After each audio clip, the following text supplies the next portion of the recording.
Hello. Today, Tyson and I are going to discuss emergent and decentralized law as discussed in the book Legal Systems Very Different from Our Own by David Friedman. And I'm going to be talking about the ways in which these different legal systems handle different problems. There are different shortfalls, there are different issues. And the point of his book is to try to talk about how there are all these different systems from the past and present, from different times and places that kind of have different approaches to different problems, and they could be integrated to some degree or another into our modern system. And yeah, the common theme is that a lot of the systems are emergent and decentralized, meaning that they're not determined by any overarching structure. Oftentimes they take place in international waters or places where law cannot easily emerge, like prisons. And yeah, they have a lot of common themes. Should we mention briefly like who David Friedman is? Good call. David Friedman is an economist, and he teaches a variety of classes, including there's a class on ways of dealing with market failures, economics, history, medieval cooking. Just a lot of variety of interesting classes. He's a anarcho-capitalist from the United States. He's actually the son of Milton Friedman, the famous economist from the Chicago School, and he holds a very similar perspective. Yeah, but he's. I would say he's. Is it fair to say that he's like a very prominent libertarian? Absolutely, yeah. Yeah. And he comes at it from a perspective of being very pragmatic. He doesn't believe in arguing from moral principles necessarily. He believes much more in pragmatic arguments. An ends-driven approach. Yeah, and he doesn't concern himself too much with idealizing one particular system over another, which is why I love his take on this book, is because he's very upfront about the fact that there are a lot of systems that have certain definable flaws, and there's no morally superior system. And yeah, he seems pretty comfortable with that fact, and even discussing the issues and shortfalls with his own system, his own preferred system, which is like a emergent market-based legal structure. And yeah, without further ado, I'll just dive right in here. Page one. Page one. Yeah, I took a few brief notes on the few broad legal systems I thought I'd want to talk about. Yeah. I feel like there's a lot of common themes between all the legal systems. One big common theme is that, I guess I'll talk about the Romani system first, or the Gypsy System of Law. Okay. They probably avoid using the word gypsy, I think. I don't think you're supposed to say that anymore. Well, that's like people will commonly know them as gypsies. Okay. I don't use it in a pejorative or in a negative way. That's just how most people would refer to it. But I'll refer to them as Romani or Roma or whatever. Law, for sure. And yeah, these are a very interesting kind of emergent culture. They, at the base structure, they're grouped in familia structures, just a family, and then above that is a vitsa, or like a group of families, and then above that is a company. A company is like a larger. Traditionally, that was like as big as the camp was in the woods, and then in modern times it takes a different form. But generally, that has like a headman that deals with the culture as a whole and the outside culture. But other than that, they pretty much keep to themselves. And the reason is because they believe in this concept called marume, which is both a state of being unclean and a state of being ostracized. And it's a state of being unclean that is seen as being, you can catch it, like it's infectious. And you get it through breaking any number of social customs. Oftentimes they're sexual in nature. Like if someone exposes their genitals at you, you are afflicted with a state of marume, and you must undergo some costly purifying rituals. So it's a thing that they're often trying to avoid. And the way it works is that if one of them breaks a social precedent or a social norm within the culture, they will either informally decide that they are marume as a culture, or else they'll hold a kris, it's called, a little court, and appeal to the judgment of elders in the community. And if it's determined that the person broke a rule, then they're essentially ostracized. And from their perspective, one of the reasons this is so effective is because they believe that everyone outside the culture they're not observing the laws around Marame, and so they're all Marame. And so if you're ostracized from a Roma community, you're cast out into the outside community and, among all the diseased people. It's kind of argued to what extent Roma actually believe in Marame, because behind closed doors, they don't necessarily observe certain rules that they observe in society. And this is commonly understood, like, well, flipping your skirt at your husband is considered not okay. Wives will still do that behind closed doors, for instance, kind of thing. Yeah. And of course, you wouldn't do that if you were actually dealing with a terribly infectious disease. So to some extent, they don't necessarily believe in this. It's just the cost of ostracism that they're avoiding. But it's an interesting way in which an ideology can help enforce this concept of ostracism or make the cost of it higher. And that is actually one of the reasons Roma culture is going away right now, is because the cost for ostracism is going down quite a bit, because it's much easier for them to integrate into the larger society, because they believe less and less in Marame, and being cast out is not a big deal. So is this like ostracism and casting out, like, does it really progress to the point of like being forced out of society, or is there like a purification process, like a rehabilitation of some sort, or is it really like a one and done kind of? No, there's like multiple different levels, and it all depends on the nature of the crime. It's actually very interesting. There's 3 different types of Roma societies. So I don't forget and get it wrong. There's the Vlatram, the Romachal, and the Kali. The Vlatram are the traditional from Romania. The Romanachal are the American Romani, and the Kali are the Finnish Romani. And the Kali actually have laws or social norms against essentially acknowledging human sexuality and reproduction.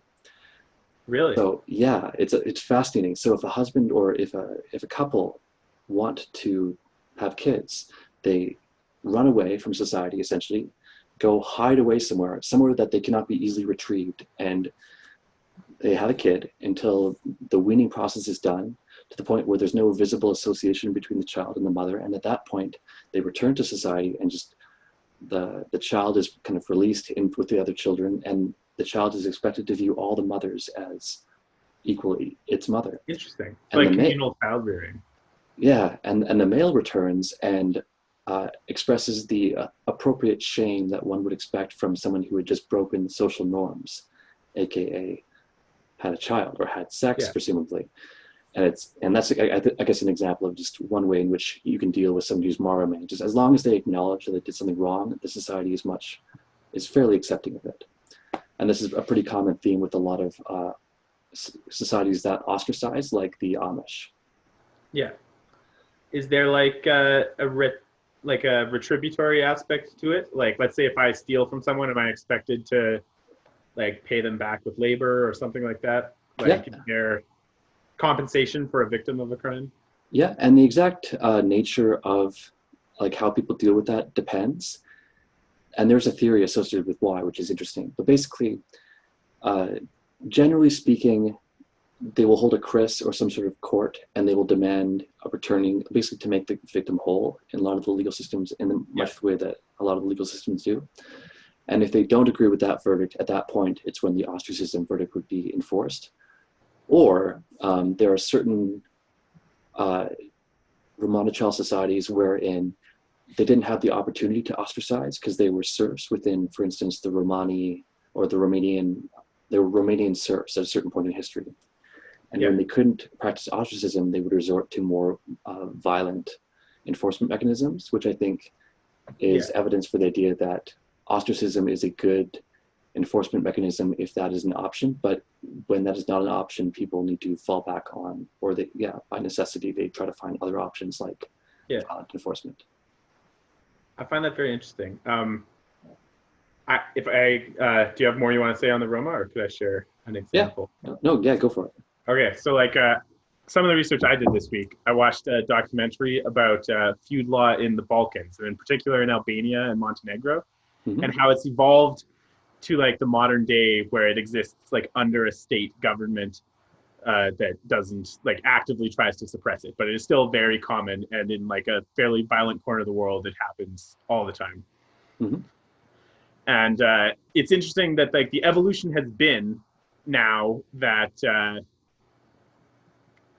so essentially like it's a very violent form of feud law. Like it is feud law where very frequently people kill each other, and like this idea of like any person in your family or tribe or whatever you want to call it is like a valid target. Yeah.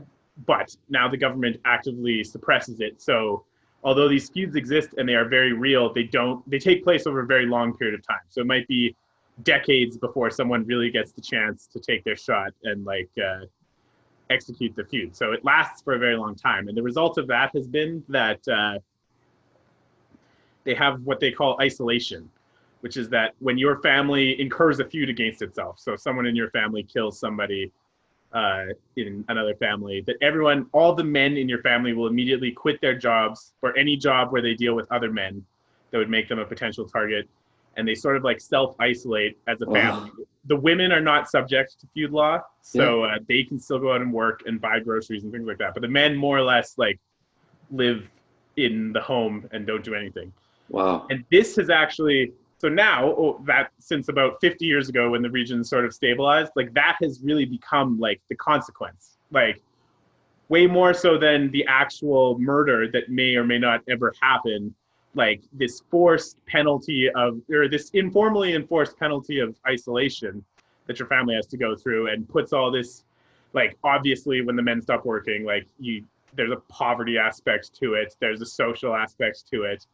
Like this, like informal punishment has become the real, like preventative consequence that people say don't like go out there and do that. Like we're gonna have to live in isolation for 15 years and nobody wants to do.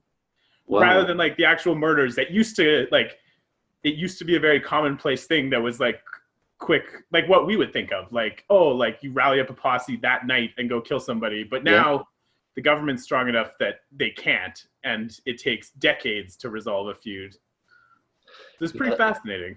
Again, this idea of like social isolation emerging in a different context, but like using that as a penalty. Yeah, for sure. And that's, it's interesting how the Roma culture, they are an embedded legal system in that they are functioning within a larger legal system and having to accommodate that overarching legal system. And apparently one of the ways in which they do that as well is that they'll use that legal system, and through false allegations and other things, they'll basically incriminate other Roma and get them hauled off to jail for things like crimes they didn't commit as an expression of their legal system. Like they'll come to their conclusion in their cris of what the person did wrong, and then they'll tell the authorities they did something else wrong and like frame them for something unrelated. It's kind of fascinating. You see lots of examples of that. I would say that like organized crime is another example of that, where you have like groups that largely operate outside of the law and don't have access due to the nature of their business to like existing legal systems, but still absolutely utilize the existence of those systems to punish each other and to like enforce loyalty and things like that. Yeah, absolutely. Like you hear stories about like everyone has to go and commit a crime before they join the gang so that they have dirt on you and they could offer you up if they needed to. Yeah, totally. Yeah. Sorry, did you have another thing to add there? No, I didn't. And I think, and a related system that I find fascinating is the Amish system. Yeah. And they, similar to the Roma, they often use ostracism. In fact, they're pacifistic, so they have no opportunity to ever fall back on violence. They're purely pacifistic. And one thing about them that I thought was very interesting that I didn't realize is they're not in principle opposed to technology. I always thought they were more in principle opposed to technology, but they're fine with, for instance, using a neighbor's phone in an emergency, or using a neighbor's freezer, or using a battery-powered tool, or as long as it's accepted by their local set of laws, or ordinu, it's called. And that's something that I find fascinating, is that there's not one set of laws, it's that they're an emergent standard based on what the property owner defined as its congregation's rules. And the congregation grows to about 300 or so. And it's a very totalitarian system where you can never vote out a leader of an Amish community. They're the landowner. Is it hereditary or? Yeah, it's essentially I guess just whoever owns the land and it is passed on how it's passed on. For sure. So it's usually a family-based system, and as kids, there's a period after you're about 16 where you're no longer being looked after by your parents, and you oftentimes they'll go into town and get normal jobs and see a movie and live life as the normal people do until they're about 20, and then they're baptized and swear the oath into joining the congregation. And at that point, they kind of see what life is like, and so they have an opportunity to. What do they call it? The Rumspringa? Yeah, something like that. So they have a perspective on what they're actually joining, which I think is really cool.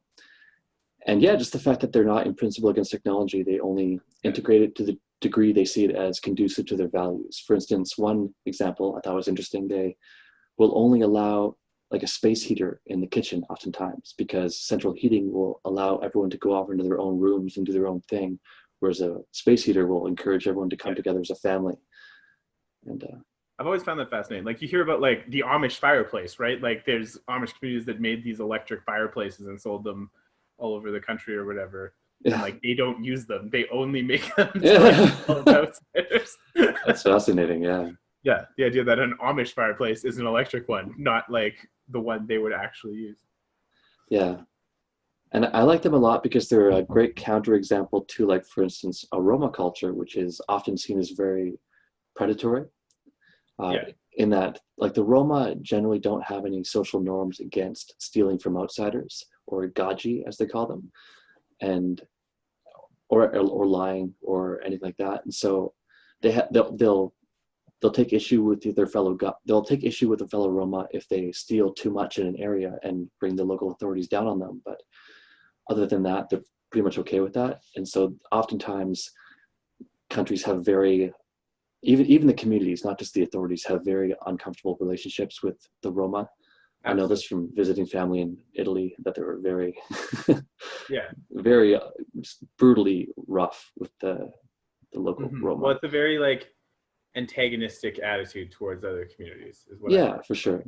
Whereas the Amish, they seem to have a very peaceful community understanding. They don't acknowledge the legitimacy of the federal government, but they did hire lawyers to get them exempt from income tax and compulsory education past grade 8 and things like that. So they did, go through the proper channels, but ultimately to argue an exemption.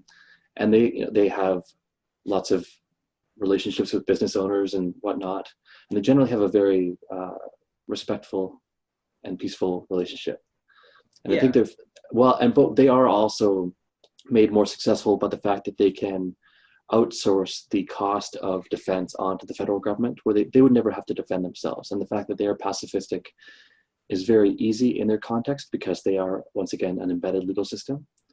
Yeah. But often like right in the heart of the Midwest, like miles away from anything that would really. Yeah. So that's, I think, the argument against them as a uniform model for all things in a stateless society, is that they are relying on the enforcement mechanism of the state around them. But do you know anything about, and I don't mean to put you on the spot, but like presumably in the earlier days of America, like the Amish have been here since almost the very beginning. And like presumably in the early days, like that guarantee was less absolute. Like there would have been more context of like raiding, banditry, etc. I'd be interested to see how they handled it in that context. Yeah, I know nothing about that. Yeah, so I didn't expect you to. That'd be an interesting takeaway, maybe. Yeah, totally. And that's, I guess, the majority of my thoughts I had on the Amish is that they're a good example of a successful society, that are an embedded society that practiced ostracism. And once again, the religious component or the ideological component of the society makes it a lot more strong. And the threat of ostracism carries more weight. And they are a growing society at the moment, whereas the Roma are on the decline.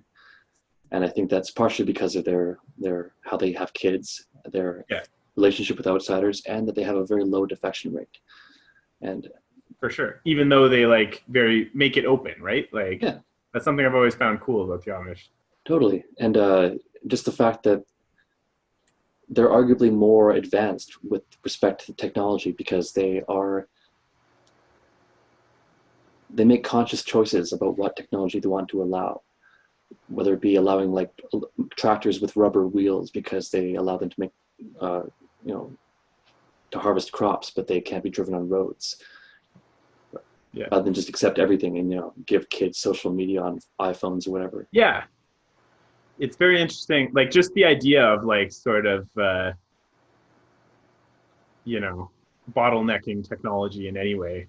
Like technology tends to spread extremely rapidly and be difficult to control. And the fact that they do semi-successfully at least manage to keep it out of their community, or at least control access to it in their communities, is fascinating.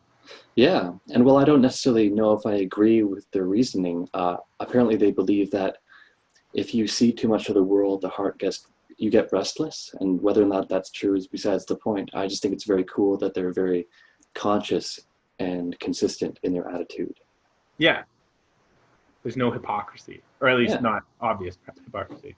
For sure. So talking about like two different examples of like ostracism. So I had an idea that I've been mulling on that like, when you look at like the sort of cancel culture, like social public shaming thing that happens in our society today, often that is the group applying punishments that our legal system doesn't really have access to. Like there aren't really mechanisms in our legal system to say the correct punishment for this behavior is to be fired from your job, or to lose friends, or to be isolated from peers, or things like that. Like we don't have mechanisms in place to do ostracism type punishments in our legal system. And maybe that is part of the issue, that if we could, through proper channels, achieve these, what in some ways are more minor punishments, in that they don't incur like a direct financial or violent consequence. Do you think that we could retool our system to have access to these sorts of things? Or do you think it has to be a community-driven, like organic punishment in order to be effective?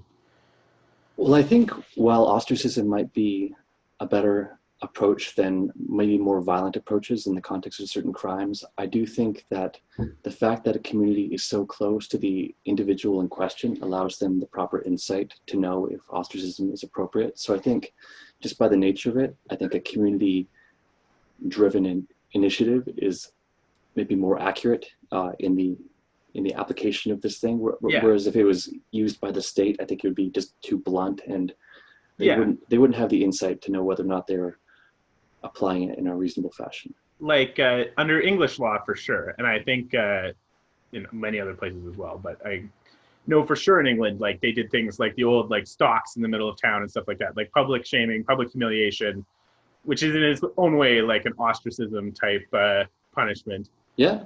Like they did those effectively, but again, in a period of time where there were smaller communities, and they were never effectively implemented in cities. Yeah, right.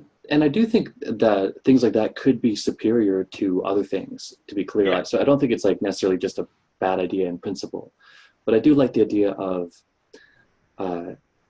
in general, community-based legal systems. I think for sure. And I'll be clear, like I'm not saying like that I don't believe with a full shift to what you're describing, but in the context of like a system that's not going to radically change overnight, could we make like finite moves towards this that would be good? Or does it generally require a paradigm shift? I mean, yeah, there's so many small ways. And what I like about the book is it suggests that this might be the case, but it doesn't try to prove any one thing, it doesn't try to prove the idea that maybe one tactic should be implemented. It talks about how there's always a trade-off.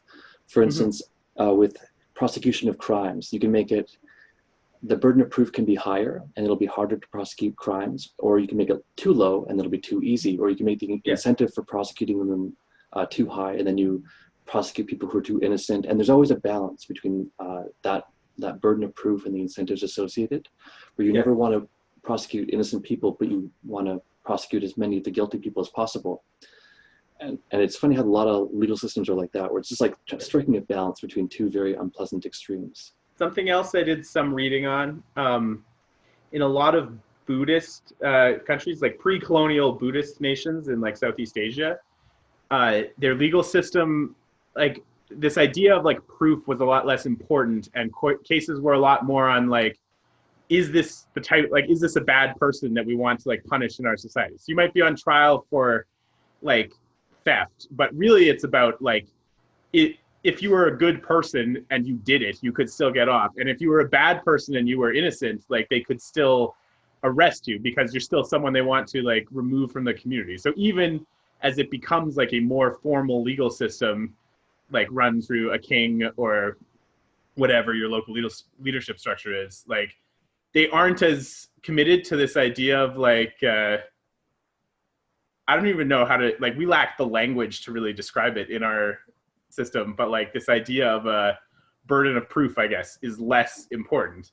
But yeah, I guess sure. Like they would still prove it. It would just be proving like, oh, like he's mean to his family or something like that. Like, and that would be considered like legitimate evidence. Yeah. And when you think about it, it kind of makes sense. It's just like a totally different and foreign way of approaching it. Yeah, like, I mean, you know, virtue is generally connected, so it could be an imperfect way of...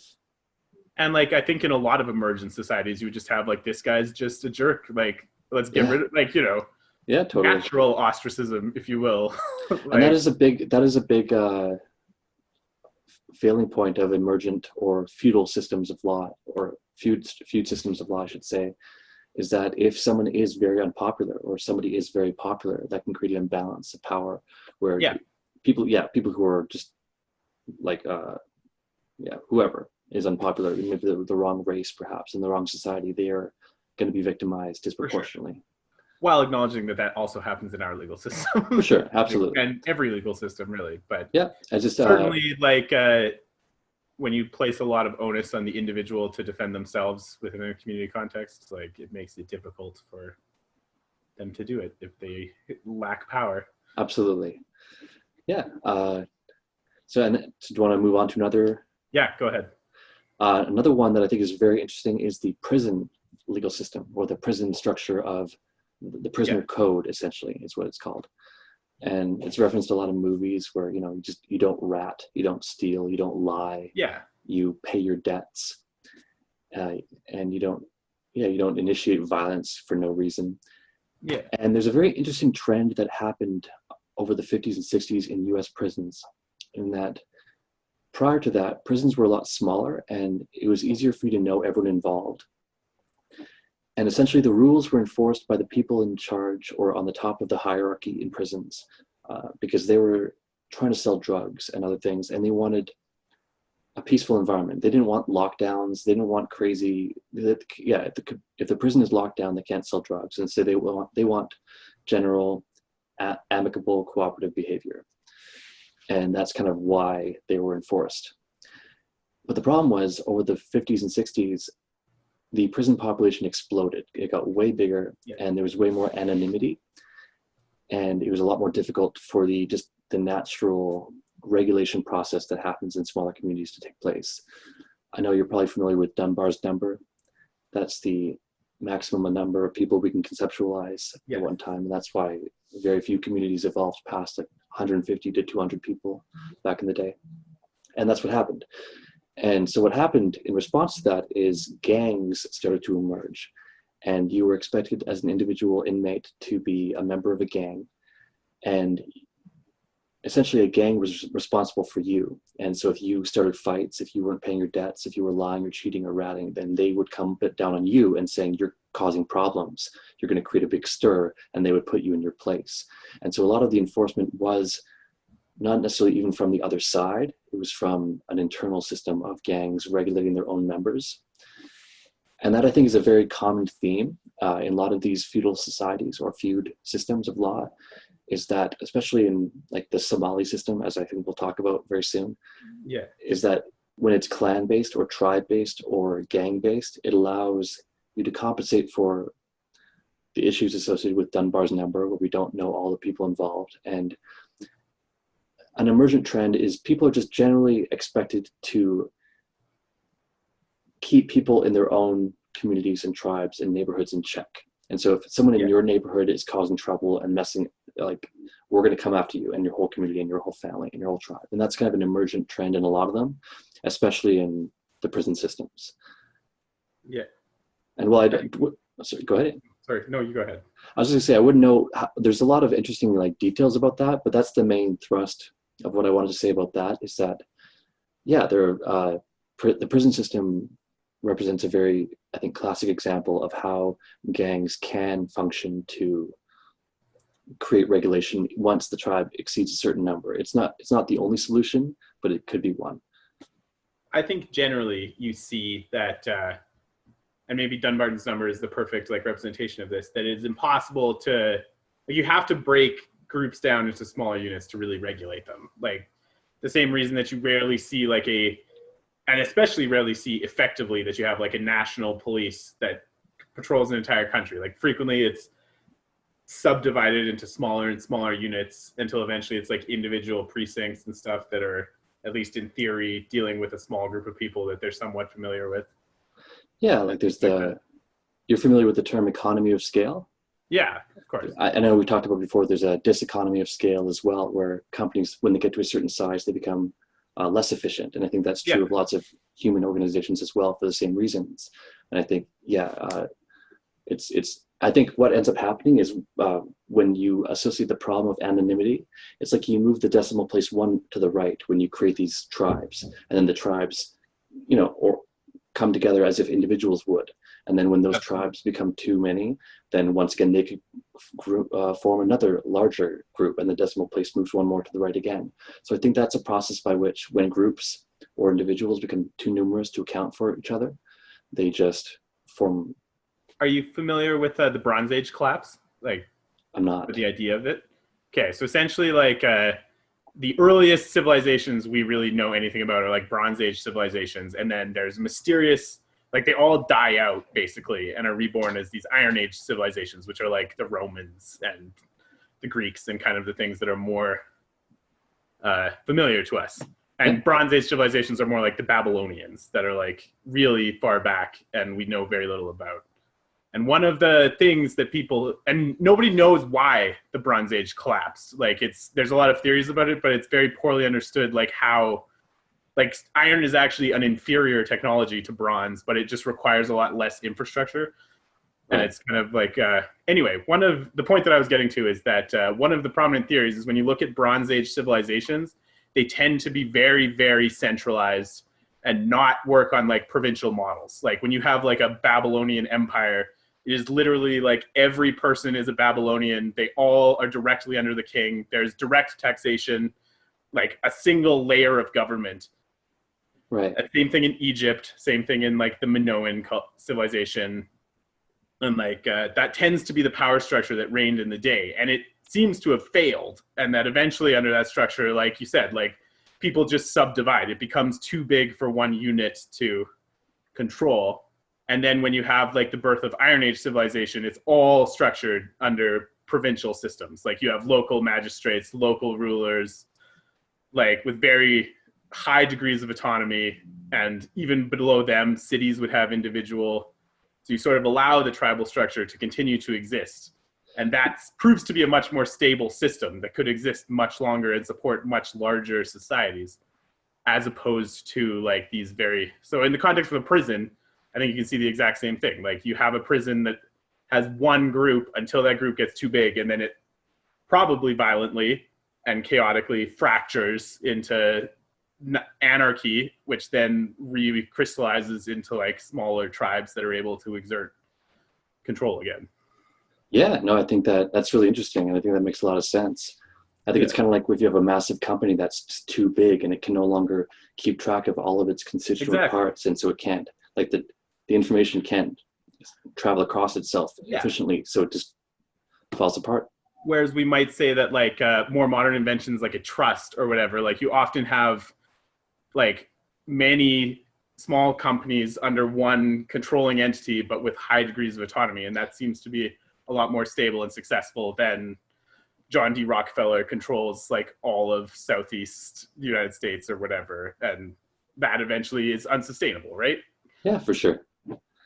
Yeah, I think that's a really good parallel. Yeah. Just like to say that, like, I think naturally as societies grow, there's a tendency for things to break down and recrystallize into smaller units, regardless of what the context. Like prison is its own society in some ways. Yeah, and I think it's a good example because it's an area in which it's very hard for these rules to form, because, I mean, yeah, the rules to facilitate the selling of drugs and other illegal activities. So it's a tough context in which for that to happen. What next? What's a good? I guess we could do pirate. Pirate law is relatively straightforward. I just think it's so cool, the fact that pirates had these articles that they called them to govern their. Essentially, they were often very democratic, where you had the quartermaster who represented the crew, and you had the captain, and the quartermaster always kind of dealt up the booty that they found. Yeah. And they just had emergent laws that would apply to a certain ship. They, much like the Amish and the Ordinu, they weren't defined across the board. They would just be based on whatever worked for that pirate ship and that captain.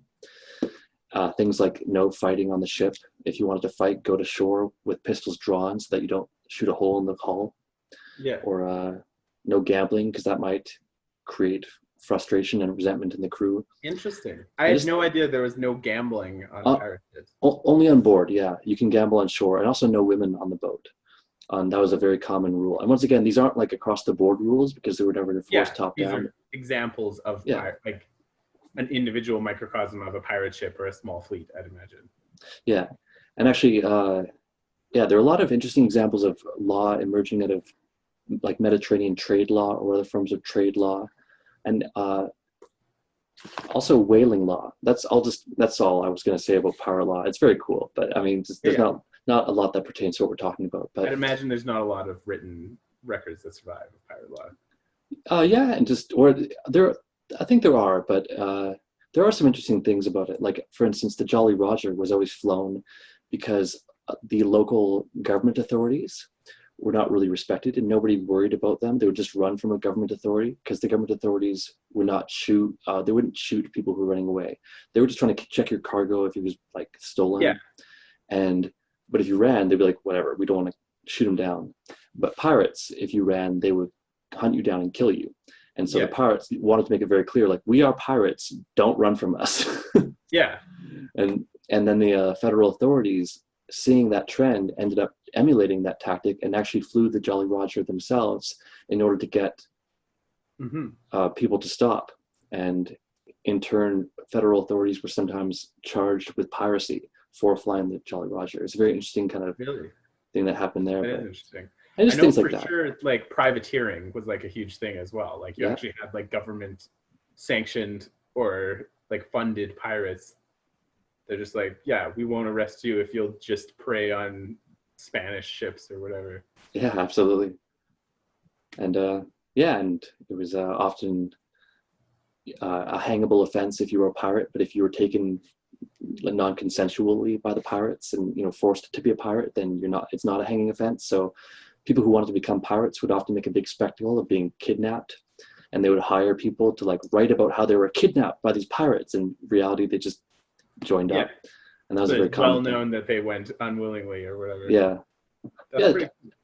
So there's just bits of history, but I'm not sure too much of it pertains to this. But I felt the need to mention that pirates did have law, and it's kind of cool. Absolutely. I think we often think of like pirates are essentially a gang. Like, we don't call them that, but that's really what it is. And like, there's a tendency to assume, and especially to portray in media, that there's like a lawlessness among gangs, but really they're like, they're an institution that creates a legal system for people who don't have access to like the prevailing legal system. Like, I can't go and say this guy stole $200,000 worth of drugs from me and like go to the police and have them resolve that. So it creates a need for a second institution. Same thing in prison. It's actually a common theme, I think, in all of these systems, really. Like, except maybe the Amish, but I think there's probably two more systems I want to talk about, broadly speaking, and then I'll get into what I think are the best arguments for them and the big downsides of them, or the biggest downside, I think, of them. There's the Somali law and the medieval Icelandic law system. The Somali law system exists today, and it's a clan-based system in that Somali kids are expected to learn the ancestry of their family history, like all their family tree back many generations, and learn all about who the relatives were, because your ancestry in Somalia is like your postal code in America. It represents so much in terms of your social status and where you're going to get trapped, like how your relative position legally in many cases. Yeah. And in Somalia, because it's all clan-based, much like the prison systems, it's the clans regulate their own members, because, for instance, if one clan murders another clan, anyone from that first clan can be killed, essentially. And this could be, I think I mentioned last time we were talking about this, there was a case of Ethiopian soldiers who were coming through a village, and they ended up killing an individual who wouldn't show them his wares. And then very casually, they killed 2 Ethiopian soldiers later that day. And then it was explained to the local general who came to investigate what had happened, that this was a natural thing, it's their law. And from then on, the general warned soldiers to respect the local custom and not mess with these people. And just a very interesting way in which it can... kind of like last time, like quite literally, tribes are like the units of the legal system. Like there is no concept of punishment against an individual. Like it's very much like your tribe wronged our tribe, not this guy stole from that guy. Yes, yeah. It's oftentimes if someone is murdered and then the murderer flees the area, someone from an equal status can be killed in their place, or 2 if it was an egregious crime. Yeah. And what I find fascinating about the Somali system in particular is that there's no formal judges at all. A judge is free to come up with their own legal principles and legal framework and philosophy. The test of it being whether or not it is accepted. If their verdict is accepted by the community, then they're a good judge, and they'll be brought in again to judge further cases in the future. But if their principles don't produce a law that people like, then they're not invited back. But just the fact that there's no formal executive or judicial class, or legislative, I should say. So they don't write formal laws, they don't have formal judges, they just have clans that create informal courts. Would you perhaps say it's almost like more similar to like the jury system that we have? Like people are just called upon and like expected, and rather than having like it sounds like it's not your job. Like you pick a farmer or a blacksmith, and for the day he's mediating on this issue. Presumably a member of who's not a member of either tribe. Yeah, oftentimes they're elders. They're people who are, I forget the term for them in this context, but they're respected members of the community, but they are not, they're not in a special position of authority where you're obligated to choose them over anyone else. Yeah. So, would they produce, like, would it be considered a binding verdict, or could some people say like this guy's just off his rocker? Like, is it generally respected even if they aren't going to go back to that guy next time? I think oftentimes people are made to sign things that they will accept the verdict. Not always do they sign things, but I think generally speaking, that's a good question. I don't think they really talked about that. But generally speaking, I think you're expected to go with the verdict, even if it's a little bit off. I think there's that would happen. Binding arbitration type of thing. Yeah, I think it's pretty rare that a judge is selected that produces a verdict that's so off that people are, completely not okay with it. And there are a lot of just general standards that are often people go with. For instance, if you kill a man, it's generally expected that you can pay for that with blood money of 100 camels is the going rate. Yeah. And so that's just like a standard thing. Yeah. Babylonia had that as well. In particular for slaves, they had very like rigidly defined like financial value of slaves. And so if you killed a slave, you were owed like a certain amount of money. Yeah. Or like body parts. Yeah, that's stuff like that. Like they were it's the beginning of eye for an eye. And like that is actually written on like the Code of Hammurabi Stele. Like, all sorts of like quite detailed and spelled out. Like if someone plucks out your eye, you may pluck their eye out in return and things like that. Apparently in the context of old Jewish law, which was also very emergent, the concept of an eye for an eye was considered a representational of a monetary value. So an eye was considered the monetary amount for that. Interesting. Yeah. That's cool. Jewish law is very interesting because like they have a very religious attachment to the idea of law. Like their religion is built on law and these ideas of like binding bargains and sticking to your word and things like that. So like it isn't really something that it's not seen as optional. It's seen as like almost like holy in their society. Yeah, for sure. Yeah, and one aspect of it, that just the fact that they have to deal with a legal system that is assumed to be based on divine verdict, and the difficulties with evolving that system are very interesting. Mm-hmm. That's kind of, not necessarily directly related to this topic, so I won't derail into that. Okay. But, and so the Somali system is interesting.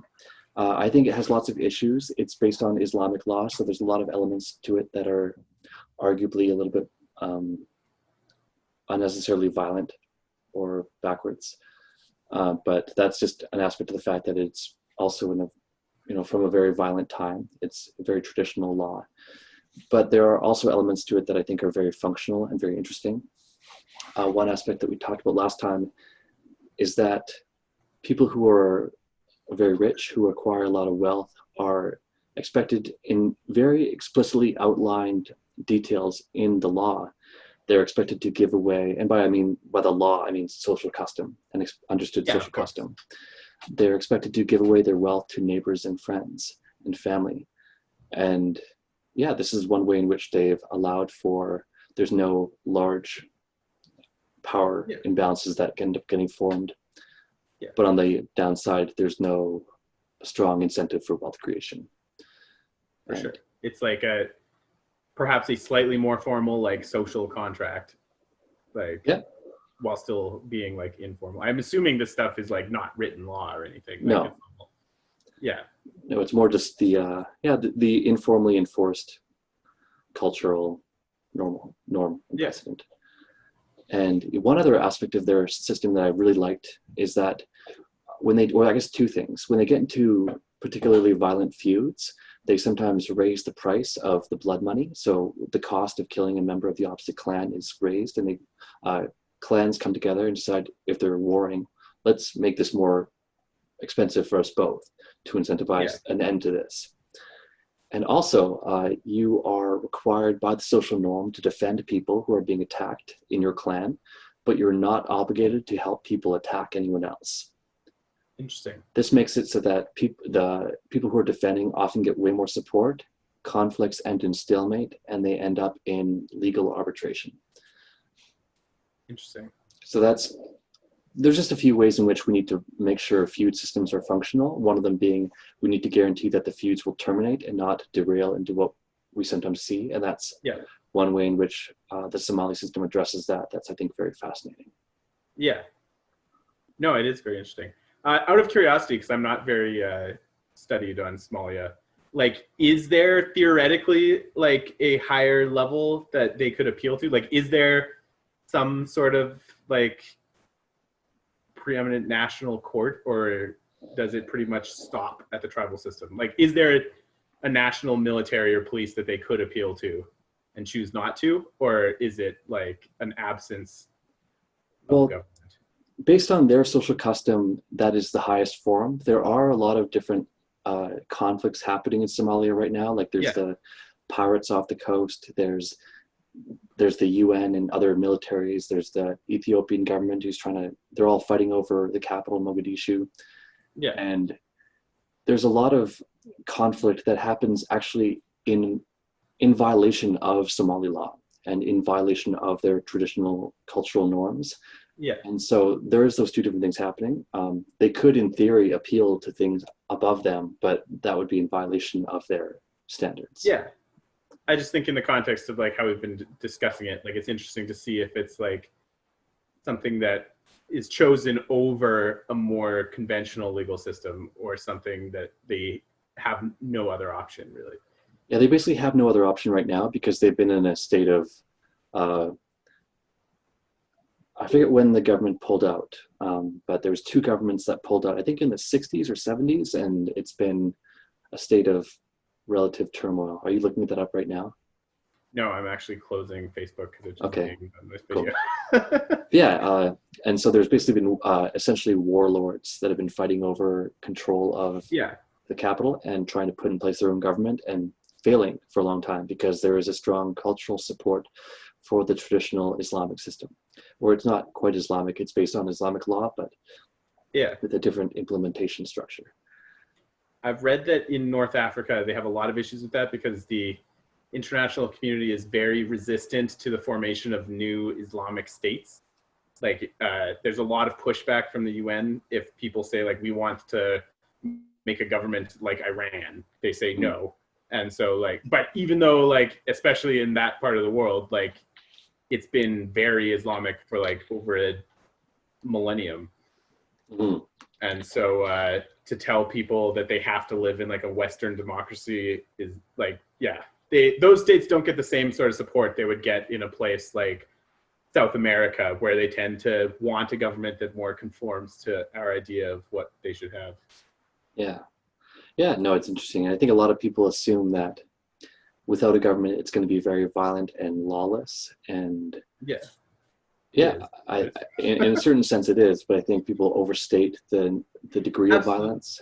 And I think people really have this idea that up until about 200 years ago, like, there was just wanton violence across the world. And there really wasn't. Like, I think you could really argue whether there's more or less violence today than there was back then. Like, there's still a lot of people getting shot.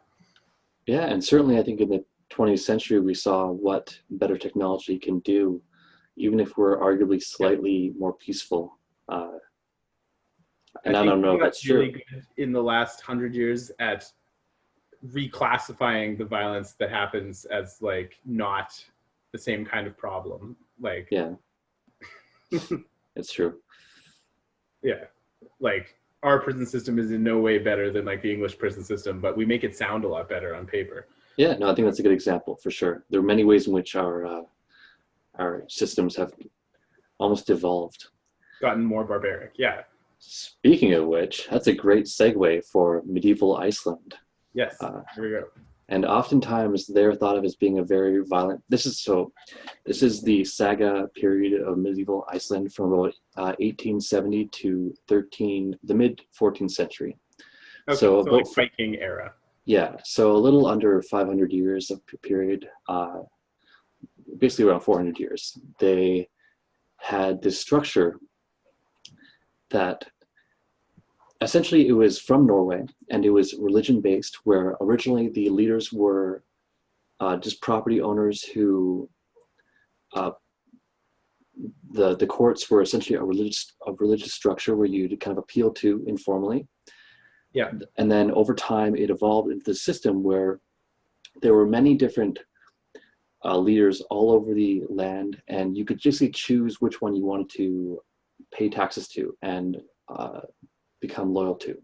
So it was still kind of a democratic emergent structure and very much a formal government in many ways. You had to choose which kind of local government you wanted to be a part of. They weren't associated with a geographic location, so you could choose any one depending on, didn't matter where you lived, as long as they were in your quarter, it was called. But you could choose many different Godi, it's called, that's the leader, and you were part of a Godar, is the community. Okay. And they all had slightly different taxes, slightly different rates of taxation. The taxation was based on the cost of your Godi to travel every year or every couple of years to decide on what the new emerging laws were going to be and where they were going in terms of their precedent. But it was something you negotiated with your local Godi. So in that respect, it's kind of similar to our system in that it was still a government, but then for the actual execution of verdicts, it was totally private. So what would happen if, say, if I killed you? Whoa. Yeah, I know. And we lived in medieval Iceland. I suppose that should be a relevant part of the whole scenario. I'm following. Okay, so I murder you. What happens is that a court is formed. Your relatives, realizing that you've been wronged in a serious way, form this court, and it's based on what Godar were associated with. And that court reaches a verdict in a relatively similar way to which our court would. But then after that, nothing happens. They might decide, okay, I am guilty, and so you are owed weregeld, or blood money. And it's a relatively fixed cost. And at that point, I'm obligated to pay you, or your family, I should say, that blood money. And if I don't agree to do that, or if I don't show up for court, or something like that, then I'm pronounced an outlaw. And once I'm an outlaw, it's legal for anyone to kill me. Interesting. Yeah. But the killing has to be done in a very formal, published way, where once I kill you, or once somebody kills me, they need to go to the first house where they feel their life is not in danger, find the first man who's of a certain age and say, there was an incident between us, and name the names. It happened here. I publish all the wounds as my own and all the killing as my own. And it's a very formal way in which it's done. And if it's not done in that exact way, it can be considered murder as well. And people can bring charges against the next person in the line. And the weregeld continues. To prevent it from like devolving into a blood feud, right? Yeah. And this is the basic formula for a lot of the crimes that and how they were enforced, is that you would have the trial, it would pronounce the verdict, and then it would just be up to individuals to execute the verdict. One of the ways in which this was functional, even for people who were very poor, is that the right to compensation could be transferred.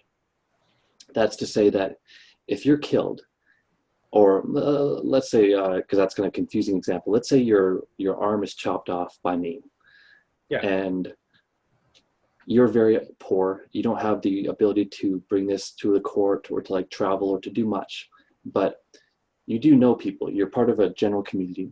You can sell the right to prosecute this crime to somebody else. So say it's a damage claim of like $10,000 based on the severity of the injury. There will be like a bidding war between people where they're trying to bid for the right to that contract, where like someone will bid $7,000 to pursue that in the court of law, and then pursue that, hunting down the criminal or bringing them to justice. And they'll bid for that contract essentially. And a lot of people pursued those things purely based on reputation. They didn't necessarily care about making money. They just wanted to get the reputational boon associated with bringing a criminal to justice. Maybe they didn't like that criminal, and so they jumped on the opportunity to use this court-mandated verdict to go after them. And so there's a lot of ways in which individuals who weren't in the position to defend themselves or to prosecute a crime could transfer that right to somebody else. Yeah. And odds are you could find someone who wanted to kill this guy. Yeah, and that wouldn't be the case if you were very unpopular. Say you, I don't know. Yeah. If you, like in modern times, if you were from the wrong ethnic background or whatever in a very racist society, that would be a context in which you were kind of hooped. But presumably inversely, if they were very popular. Yes, and that is arguably the main downfall of the system, is that what ended up happening is money was made. It became a system where wealth was created. There was power imbalances. There was a introduction of foreign ideology of Christianity and monarchy, essentially, where there's a few different ones, much like the Bronze Age falling apart. There's a bunch of theories of what happened. Yeah. What we do know for sure is that Christianity was introduced, and people began bringing in tithes on their property, and with the accepting of tithes, created a system where wealth started being funneled in certain directions toward the religious leaders, and that created some concentrations of wealth and power. And then ultimately, it got to the point where too many Godar, or I should say, too many Gothi, like the leaders of the courts and the leaders of the communities, were owned by single families. And I should say as well, the position of Gothi was transferable. You could sell it, you could give it away, you could inherit it. And so it was very much, there's a market for the right to run these communities. So you could sell them. And ultimately, people started believing that because the society got more violent in the later part of it, like by the 12th and 13th centuries, it got more violent as larger communities started warring with each other over the right to essentially rule Iceland, where people were arguing much less over what blood money should be owned to who. They were arguing more over who should ultimately own Iceland, and ultimately they started believing in monarchy, and the belief was they would be better off if Norway ruled them, and the King of Norway ultimately got some local landowners to side with him, and he slipped in. Interesting. And so arguably, it was a balance of power that played a large role in the undermining of the functional aspects of the system. That is interesting. That's reminiscent in Rome. They had a similar system for like taxation. Like in the pre-imperial period of Rome, the government didn't actually collect any taxes. Companies would bid on the right to collect taxes in an area. And essentially you'd say like, we can collect like 8%. And then the company had free reign to collect as much as they could. But the idea being that like you bidded to offer the government a good number, and then you took as much more as you could to balance it out. And often you had these companies like violently competing against each other because it's in your best interest to prevent them from effectively taxing an area. And you'd have two companies come by, like, because peasants had no idea who was actually a representation of the state. Yeah. Like someone would tax a whole province that they had no contract to do. And then the other company comes through and nobody wants to pay taxes and things like that. And it's a very similar thing, like sort of like a Wild West, like power is, concentrated but also deconcentrated in a weird way that eventually just collapsed into like full federal taxation. But yeah, and I think the main thing from the Icelandic system that I think is very cool and worth emulating is the idea of having a right to a claim transferable. Yeah. And that I think could have a very interesting. Yeah. So yeah, that's kind of what I was getting at. Like the same thing happened here. Often you'd have a huge company that then auctioned off smaller areas to smaller companies and took their percentage or whatever. Yeah. Like there was a huge trickling effect, and people would buy and sell contracts all the time. Say, I've got my piece. There's still some areas untaxed. I'll sell you the right to tax these areas, and you can keep whatever you get and pay me a flat amount and things like that. Like That's that was so very funny. common with taxes of all things. Yeah. I know that's a very common thing with monopoly privilege as well, where they would bid for the right for a monopoly privilege, essentially. Yeah. I would argue that's what happens. But, yeah, it's true. Yeah. Like if you look at like utilities contracts, for example, in many areas, that's like a bidding war, or providing like telecom services to the government or something like that. Like you're bidding for exclusive access to a market. Which actually, I think brings me perfectly to another point I wanted to make about what I see as the biggest benefit of this system. And this might be to some degree subjective, maybe other people see a better benefit, but I remember last time we were talking about the Interstate Commerce Clause. Yeah. And I'll just briefly kind of give that example again because it relates to this so perfectly. The wedge. Yeah. So the Interstate Commerce Clause is this classic element of the Constitution that was supposed to allow the federal government to regulate commerce between the states. And what ended up happening was lawyers over time argued to widen the interpretation of this law so much that now it's interpreted that a farmer growing wheat or crops on his own land is subject to it.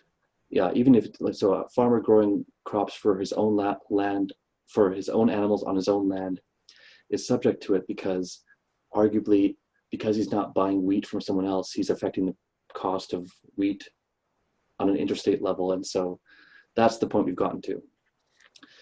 And what I love about the feud system of law is that it requires by its very nature for all the individuals of society to internalize and absorb the cultural norms like independently. Like in the Amish society, everyone accepts the ordinary. They all like swear the oath. In the Gypsy society, everyone believes in the concept of marame in order to interact with society and get all the benefits of joining. And this is true of pretty much all these feudal societies, is because it's enforced by the individual, it's absorbed by the individual, and we all hold the law within us. And so for a company to lobby the government for a loophole or to have some competitive edge, monopoly privilege, they can't do that anymore because they no longer have to. It's not that they just have to convince a government official through a lawyer with bribes. They have to convince all of society to allow a change in their legal precedent and their norm.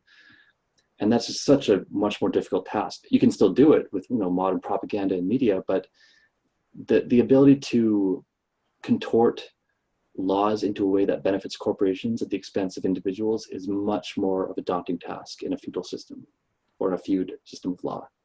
Yeah. I keep on confusing feudal system with feud system, and it should be said that a feudal system is very different and unrelated completely than a feud system of law. Yeah. And it's I keep on confusing that. For sure. It is confusing, to be fair. Yeah.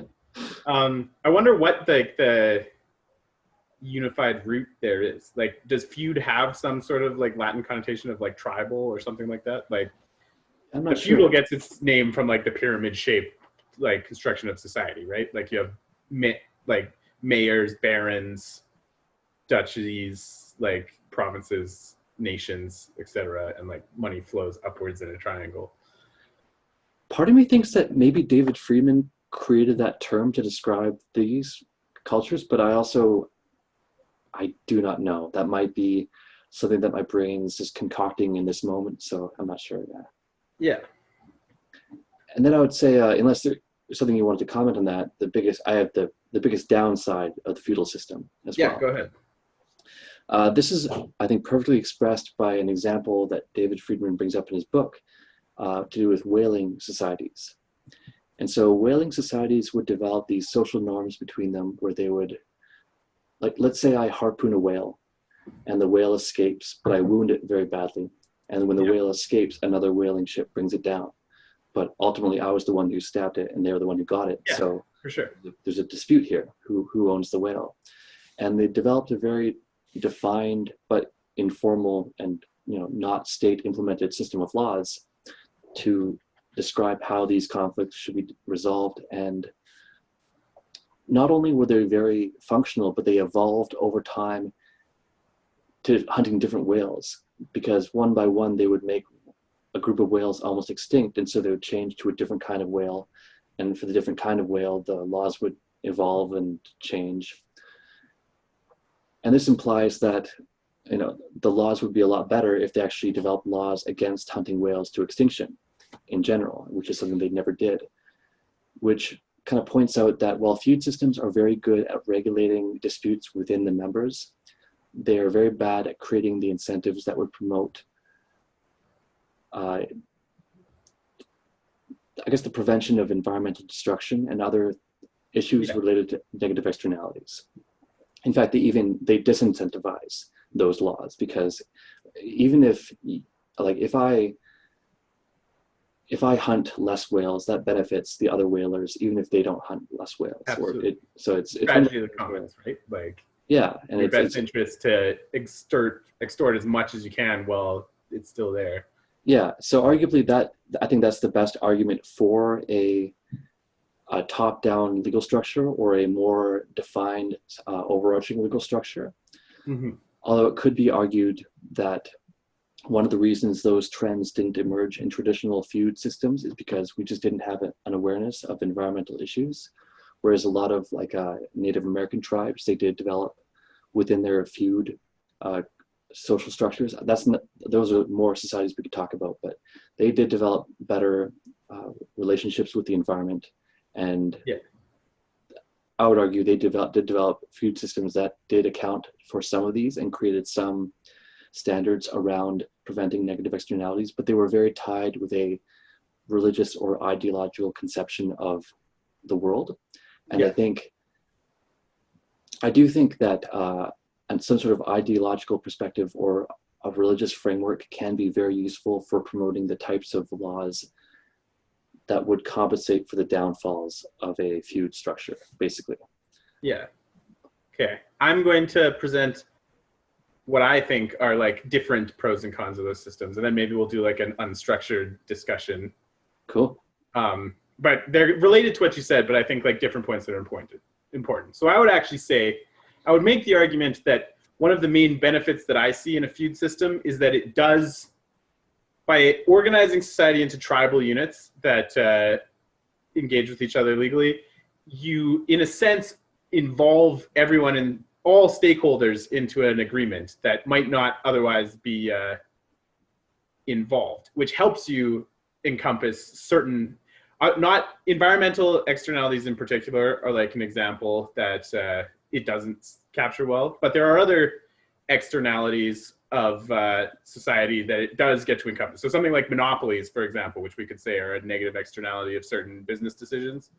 Like if when you involve everyone in society and they get to be part of that, if they're all being negatively affected by this decision that this individual is making, they get to sort of guide that decision-making process and say, no, like we're not going to feud on your behalf because it's like, while this is a crime being done against you, it's actually benefiting our tribe as a whole or what have you.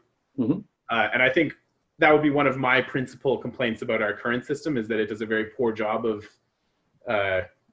involving secondary stakeholders in dispute resolution. So like, if you look at something like a car company and the lawsuit between an individual and the car company, like the damage being done is being done to everyone in society if you make a dangerous vehicle. But our system doesn't really allow the car company to compensate all of society. It often takes the form of one individual suing them and gaining all of the profit or losing all of the resources in the case that they lose the case. Whereas in a feudal system, you'd have everyone winning. Presumably, you'd have winners or losers as like a society in a case like that. Yeah. I mean, so I'd definitely like if it was that as like a positive consequence of feud law, while acknowledging that I don't really see a way that environmental issues get resolved that way, because again, that's like more too big for feud law to really handle. Yeah, we're definitely disincentivized to try to handle that. I think it's possible, but there's a huge incentive to not. But I would truly argue that all systems fail to really effectively handle those issues, including our own. Yeah, I think the big issue, I think, with our current system or a state system is that, well, it's encapsulated in the sentiment of who watches the watchers. Yes. And that one of the biggest insights of this book, Evolution of Cooperation, that I love, and it's based on a very highly referenced article by Science back in the day, is that disparity of power undermines cooperation. And I think that's just true across the board. And if you have these state actors who are imbued with the power to act outside the law or engage in behavior that other people cannot, or define laws in a way that other people cannot, or enforce laws in a way that other people cannot, it unfortunately oftentimes puts them in a position to abuse their power. And I think that's very readily understood by most people, but I think that goes, it should be mentioned as well. That's I think the big argument for the state system is that you create this massive power structure and that it's filled with lobbyists. It's filled with people who are just trying to get a piece of that power and they buy out that power. As you create a very strong entity, it becomes in everyone's interest to like sort of twist that entity towards their ends. And it's often much more easy for a wealthy individual to do that than a group of marginalized people. Yeah. That's much larger. And so I think wherever possible, I think it'd be great to implement a more emergent cultural or community-based legal structures, because they're so resistant to the problems associated with who would watch the watchers and lobbies infecting society with their financial interests. So I'm going to propose what I would say is another downside that I think has been highlighted by our discussion, which is that, and I think this is largely how the feud system died in most places, is that it does not scale well as our society grows. So as population grows, feud systems work very well in very small communities. where people know each other. There's a lot of like social consequences to going against the tribe and things like that. As we grow a feudal tribe or unit of feudal law, it eventually always seems to suffer these breakdowns into anarchy, and then typically you have like new power structures arising, and people have a don't really have a very high tolerance for that happening. So when you talk about prison, for example, like it grew and grew and grew, and then there was a point where it broke down into a period of violence, and then like a new power structure arose that once again would probably break down if it got too large. We see this in gangs all the time, that as like a gang gets too large and too monopolistic, eventually there's too many people vying for the position at the top and it fractures. And I think that the state system does do a very good job of compensating for growth, like in terms of like not in any sort of moral capability, but in the stability sense of the state system is very unlikely to break down. It does a very good job of peacefully creating new units of power. Like you might have a provincial government recognize new municipalities and ascribe powers to them. A municipal government might make new police precincts who might hire new officers. Like the tree structure, or the pyramid structure, I guess, allows that organization to happen much more responsibly than the feudal system does, which is why I think we tend to see feudal systems break down as they get too big, which has kind of been the theme going through all of these examples. Yeah, I guess I would maybe approach it from a slightly different perspective, where I do think that our modern state system is maybe necessary for societies this big to function, because I don't think a society as big as Canada would exist without a state. I think it would naturally fracture down. And I think that would be a good thing. I think we're probably due for another Bronze Age collapse, so to speak, where we're reduced back to our constituent parts. But I think perhaps there is a natural tendency for groups to consolidate, for, they want to have more ability to defend themselves. And so they will create more coalitions and go into larger groups and societies and ended up creating larger governments and states. And I think that is what happened. But I do think that it's worth reconnecting with the value of decentralization and de-escalation of this process, because while there is benefit to consolidation of power for defense, there's a huge benefit and there's a huge problem with the consolidation of power as well. And I think we're at a point in society where we could benefit way more from a decentralized move.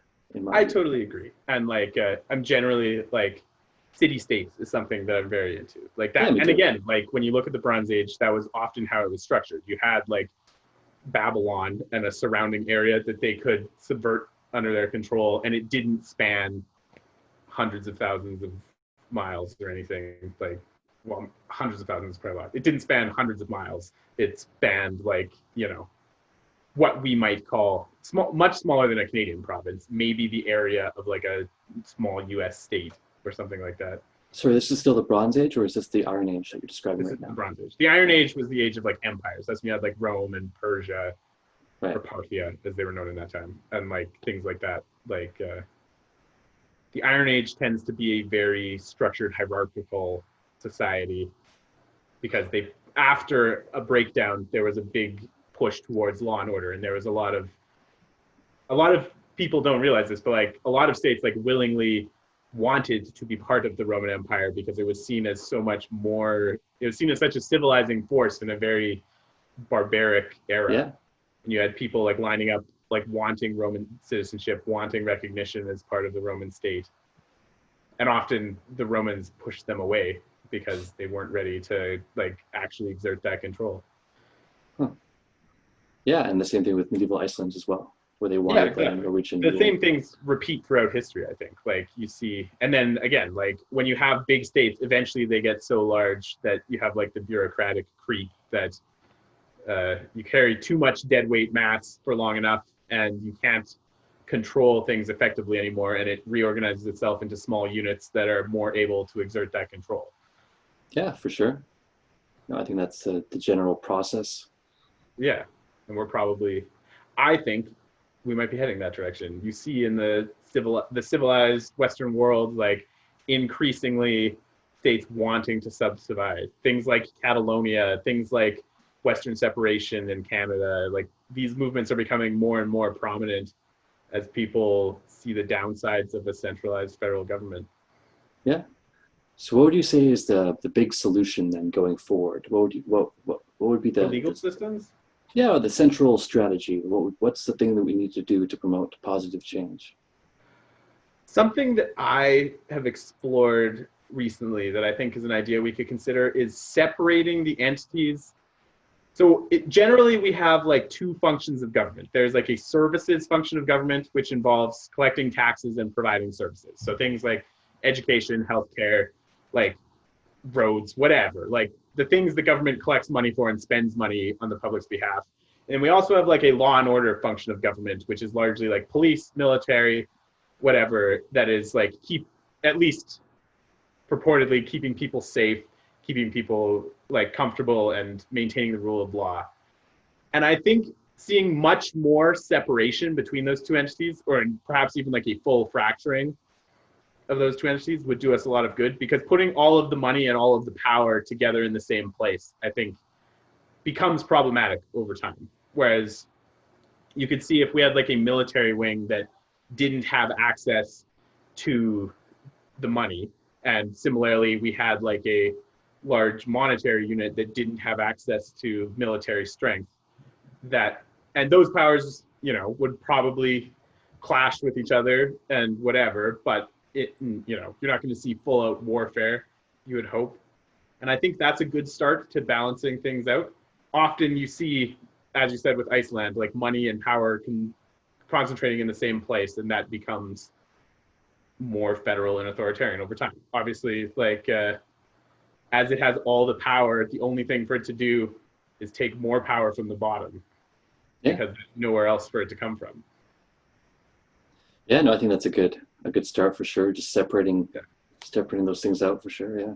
A lot of ancient societies that were successful, like Sparta is a prominent example of this, they had two kings, or sometimes like a council of kings, so that like united under one state, you had several powerful bodies that weren't like directly aligned to the same goals, and often had their own responsibilities and rights and taxation and things like that, so that like the powers were balanced against each other. Like I think it's a major problem here that, although like we do have a party system, like it doesn't function in that way. Like one party wins and has all of the access. Exactly, yeah. Whereas we could have, that's kind of my thoughts. I think that's a good starting point. I don't like, there are a lot of like ugly sides of feud law that we didn't really get into, but like fully going back to a system like that often leads to a lot of violence. I think.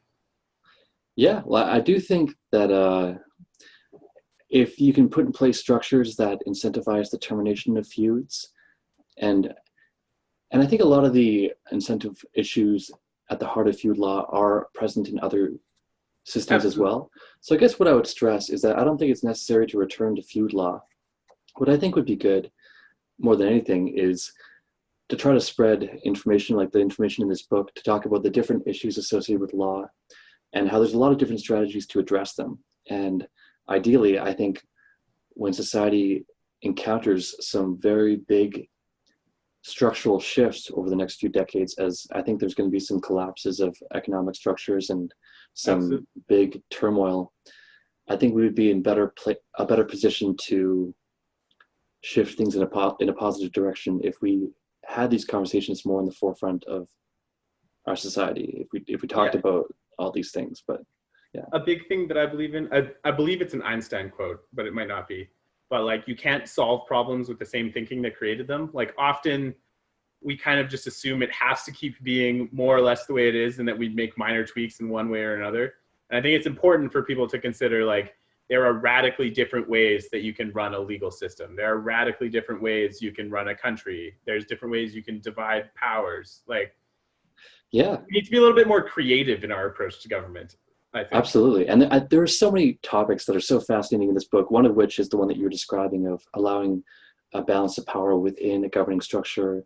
And that's creating, in answer to the question, who will watch the watchers? Well, that's one possible solution, is if you create independent agencies that's an imperfect solution. And I think a big theme is that none of these solutions are perfect. A lot of the time you create different problems when you implement one solution. And so I think focusing on that and realizing that you're not going to have an idyllic system or a utopic solution is for sure a big part of it. And realizing there's always trade-offs.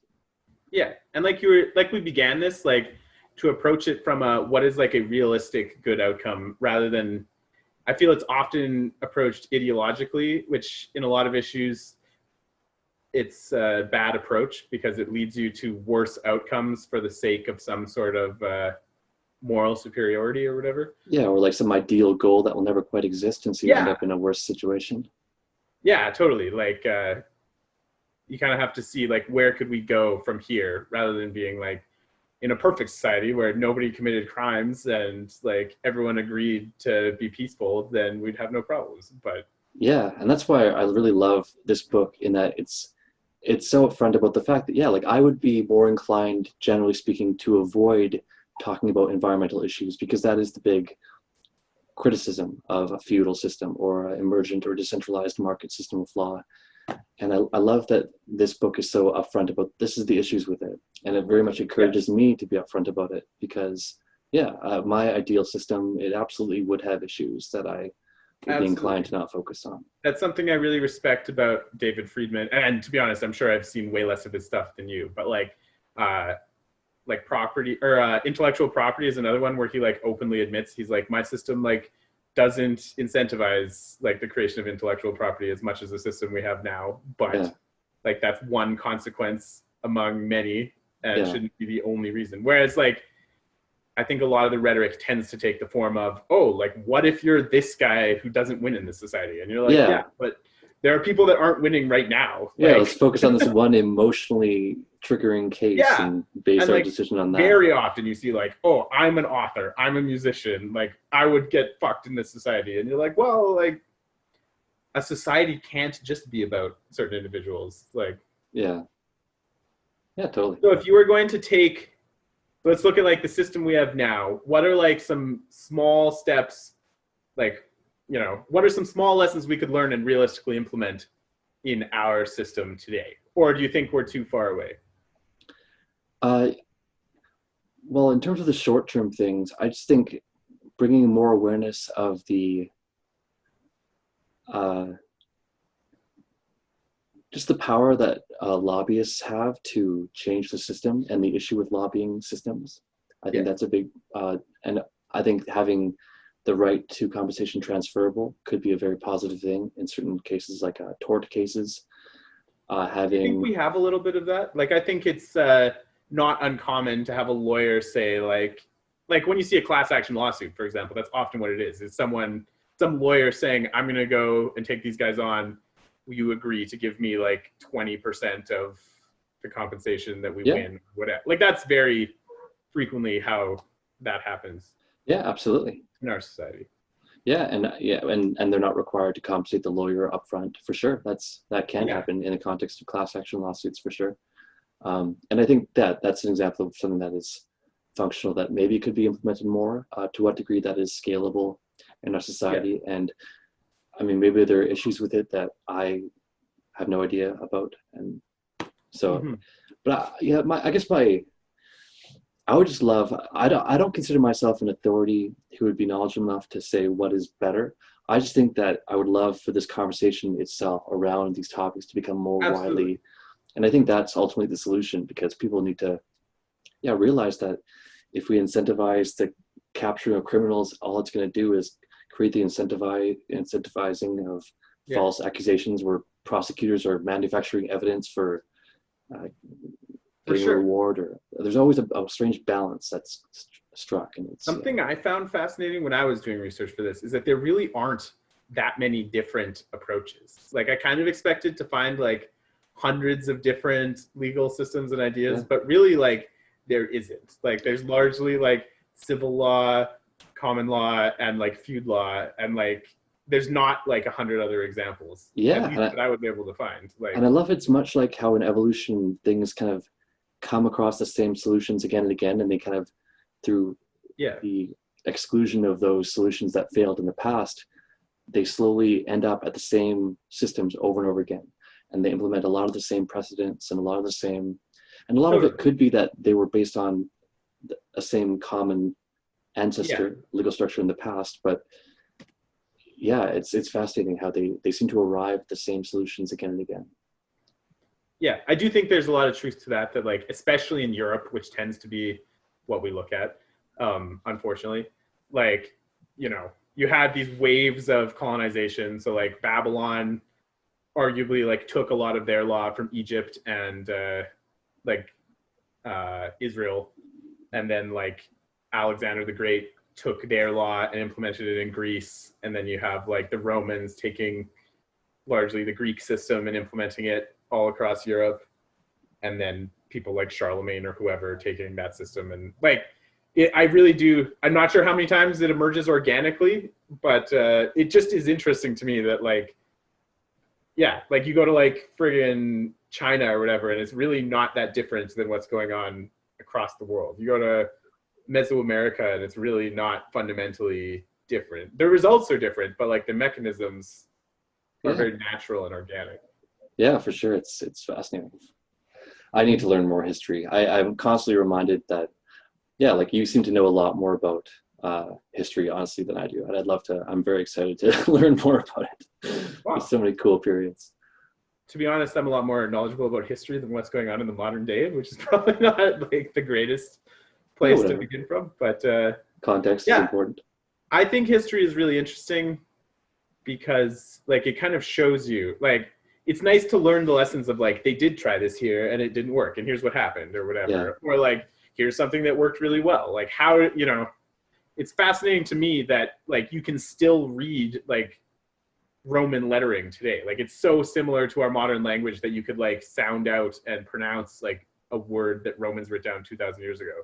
Yeah. Because their cultural legacy here is so strong. Wow. Yeah. Yeah, no, I'm definitely excited to get more into it. I've read a few books, but I feel like I'm on the edge of a cliff where I'm just kind of. Yeah, you just got to sort of dive in. You'll find that it like spreads out very quickly. Like you're kind of like I got very fascinated by like Greece at a very young age and like Greek mythology and things like that. And then when you follow that, like you see other societies they interact with and you want to learn about that. And like before you know it, you're everywhere. Yeah, you fill in the gaps pretty quick. And I guess we didn't really talk much about Native American legal systems, but I think I would love to revisit some of these topics in more depth and from different angles in the future as well. So, but I think this is like a pretty good introduction of a few of the concepts and what I'm thinking of them as I'm starting to explore them. Yeah, I think like little show and tell like this is good because then that's something we'll reference again in the future, right? Totally. Like, yeah, cool. It, you know, enriches further discussion. Absolutely. Well, do you have any final thoughts on the matter, or should we do closing? Whose turn is it to get the final word? It's your turn. Oh, it's mine. Absolutely. Okay. I feel like I already expressed it, but I'll just try to sum it up one more time. Yeah. So let's say, like, largely, I think we discussed like forms of feud law. Like, I think all of these systems are sort of unified under that sort of banner. Do you think that's fair? Absolutely, yeah. Well, not all of them, because the Amish system wasn't a feud system. Feud system, by definition, Amish and the Romani systems were different. Well, some of the Romani system did threaten violence. I think a defining aspect of the feud system is that when you're wronged, you threaten the perpetrator of the crime with violence if you're not compensated. You say, pay me money or I'm going to hurt you and your family. Yeah. Okay, so my final thoughts on the feud system. I think that there's a lot of violence, and even in historical examples, but certainly in the modern day, it is plain to see that like it often does devolve into violence, and that shouldn't be underestimated.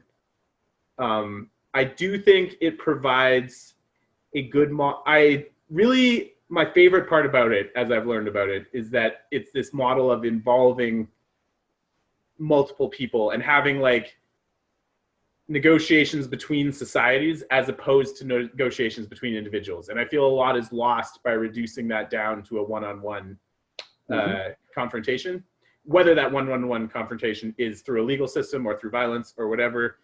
there's a lot better outcomes are achieved by doing that. I guess I really do feel that it struggles to scale, and I think that is an intrinsic issue. Even just through like internal population growth, I think eventually societies get too big for a system like that to be functional. As you talk about, what was the term you used? Dunbar's number? Yeah, Dunbar's number. Yeah, so like maybe that's, I'm gonna read more about that, but like maybe that's sort of this idea that like, you can't have these community-oriented systems when your community gets too large. And I think that's perhaps a shortcoming to be solved yet. Yeah.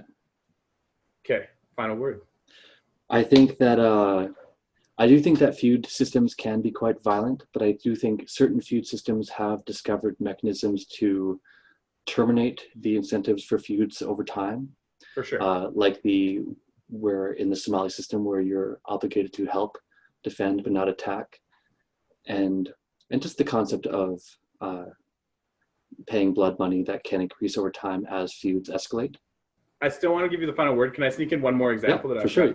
Yeah. Okay, so in Balkan feud systems in Albania, a custom that has arisen to help terminate these feuds, because now, as I said, under the federal government, these feuds tend to exist for decades or longer.